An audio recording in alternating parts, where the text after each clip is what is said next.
stop the ongoing drama and keep the 1997 Constitution. By retired Lieutenant Colonel Samsudeen Sar, former GNA commander. I undertook a detailed research project on the Gambia's proposed constitution, which has been gazetted by the government but is still under heavy scrutiny and opposition, primarily from those against President Barrow's administration.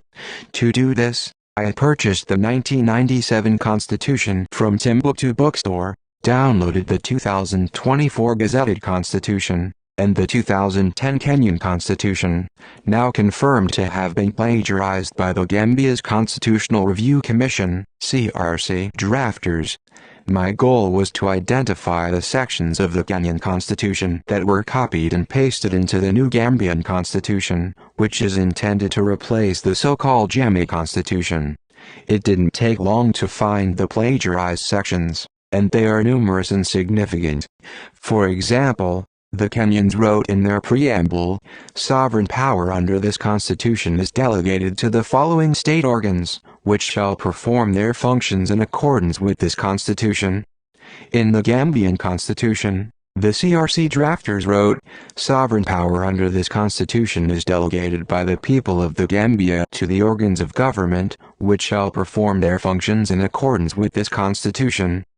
In another section, the CRC wrote in 2020, "The Gambia consists of the territory of the Gambia and the territorial waters and airspace comprising the Gambia and any additional territory and territorial waters as defined by an act of the National Assembly." In their 2010 Constitution, the Kenyans wrote, "Kenya consists of the territory and territorial waters comprising Kenya on the effective date, and any additional territory and territorial waters as defined by an act of Parliament." Similarly, here's what the Gambian drafters wrote about our national symbols. 1. The national symbols of the Gambia are, a. the national flag as set out in Schedule 1, b. the national anthem, c. the coat of arms, and d. the public seal. The Kenyan Constitution states, 1. The national symbols of the Republic are, a. the national flag, b. the national anthem, c. the coat of arms, and d. the public seal. After comparing several sections of the Gambia's 2024 draft constitution with Kenya's 2010 constitution, I found clear evidence supporting senior lawyer Layman J. Darbo's 2020 accusation that the CRC plagiarized the Kenyan constitution. Justice Minister Dada Jallow, during his last interview on Peter Gomez's Coffee Time radio show on August 27, admitted for the first time that the CRC drafters copied parts of Kenya's constitution. He claimed that this was acknowledged in a special paper attached to the draft submitted in 2020 along with the draft to the president. Jallow also mentioned that the CRC borrowed from other constitutions worldwide, a statement I find surprising and doubtful. For over 4 years, the Kenyan constitution's plagiarism has been discussed, but no one, including the CRC members, provided evidence of acknowledgement, either verbally or in a special document, to President Barrow. I expected the minister to name other constitutions cited in the special attachment, especially since he later revealed at a press conference on August 28 that many sections of the 2024 Constitution were derived from the 1997 Constitution. This supports my new assertion that the 2024 draft is essentially an amendment of the 1997 Constitution rather than a new, original document. The individuals involved should be held accountable for the millions spent on this process, which resulted in minimal substantive change.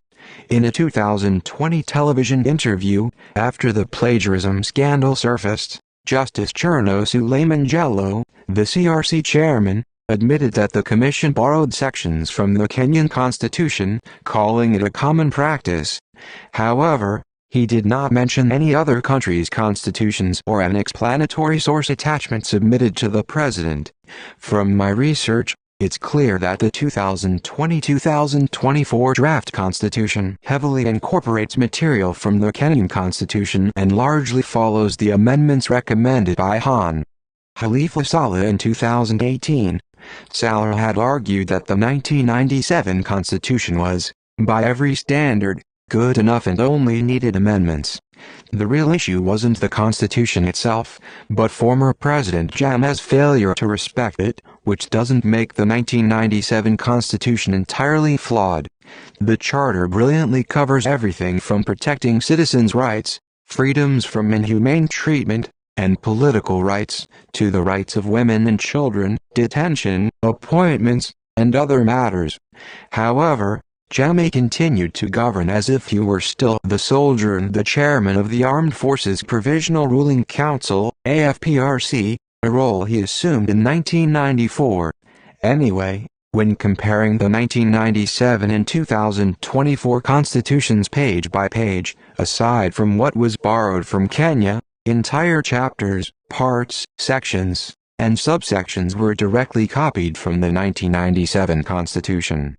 Other than changing some headings and rearranging chapters, the wording and content are nearly identical throughout the 135 pages. Interestingly, the 2020-2025 drafters began a particular paragraph with the principles of parliamentary governance, but the subsequent sections don't align with this topic, leading me to suspect that they copied it from the Kenyan Constitution. Is there any indication that the new constitution is supposed to be based on parliamentary democracy? Just wondering. In the final chapters, like Chapter 17, the 1997 Constitution detailed the establishment and duties of the National Commission for Civic Education, which the CRC drafters simply renamed the National Council for Civic Education. The real question for me isn't just why the CRC drafters borrowed from the Kenyan Constitution, but why they or the government failed to disclose until last Wednesday that some of the most significant provisions of the 2024 Constitution were also directly taken from the so-called 1997 Jammeh Constitution. Did they have to remove the embarrassing sections taken from Kenya and out of no other choice replace them with the stronger ones from 1997? Ultimately, except for a few areas, the 2024 Constitution is almost identical to the 1997 Constitution, albeit amended, and it has cost us over $100 million. The PDOIS party likely refused to attend the consultative meeting in Nigeria after realizing that it was focused on amending the 1997 Constitution as they first recommended rather than drafting a new one. On a frank note, Gambians are divided over whether the new constitution will pass in the National Assembly and the referendum, as well as who will benefit from it. The stakeholders' positions are split along party lines. The opposition party's main objection to the constitution is that it would allow President Barrow to run in 2026, which they see as an unacceptable third term. Meanwhile, the president and his supporters oppose any constitution that counts his first two terms and a ratified two-term limit, a provision widely demanded by Gambians for the new constitution. Evidently, most Gambian voters don't fully understand the constitution due to its complex legal language. Therefore, claiming that the overwhelming majority of Gambians surveyed on the acceptability of the 2020-2024 Constitution were either in favor or against it is misleading, as the survey was limited to a small group of educated, English-speaking Gambians.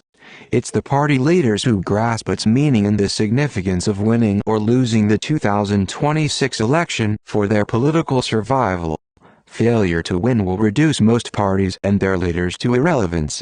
Voters will likely support their preferred party, making the upcoming referendum a crucial test for Barrow's government against the opposition. If the government fails in their bid to pass the new charter, their chances in the 2026 election may diminish, while success could boost their prospects. The opposition might feel triumphant if they block the Constitution, but this would leave the 1997 Constitution in place, which lacks a presidential term limit, allowing President Barrow to run again, a scenario they strongly oppose. Honestly, I don't see any contender or potential successor among the opposition parties with a genuine intent to change the system of governance. Undoubtedly, for many of these opposition candidates, the 2026 election represents their final opportunity to win, or risk fading into complete insignificance. Alternatively, they might choose to switch allegiances, as many opposition members and leaders have done by joining the NPP since 2019. In my view, their goal is simply to replace the current officials with their own party members, while continuing the same economic policies, heavy reliance on Gambia Revenue Authority, GRA taxes, and complete dependence on the dictates of the World Bank, the International Monetary Fund, and other grants and loans from foreign donors. It's not a difficult way to run a government, but it offers no real change. To avoid coming across as just another critic who points out flaws without offering solutions, here's my proposed resolution. The government should put an end to the ongoing drama and revert to the 1997 Constitution, which, after careful consideration, I find superior to anything proposed since 2020. Of course, necessary amendments should be made, such as implementing a presidential term limit, arguably the most crucial change, along with other significant issues, including the new dual citizenship law that politically empowers individuals like me more than before. All of these changes could be enacted before the 2026 general election. President Barrow should then contest the 2026 election, and if the opposition believes he cannot win, they should face him at the ballot box. Resorting to force or any form of violence should not, and cannot, be tolerated by any Gambian. And please, spare us the old rhetoric about the IEC being biased toward the presidential candidate, a narrative popularized by the opposition before the 2016 election until President Jammeh lost on their watch, at which point the IEC and its chairman were hailed as saviors and the best ever.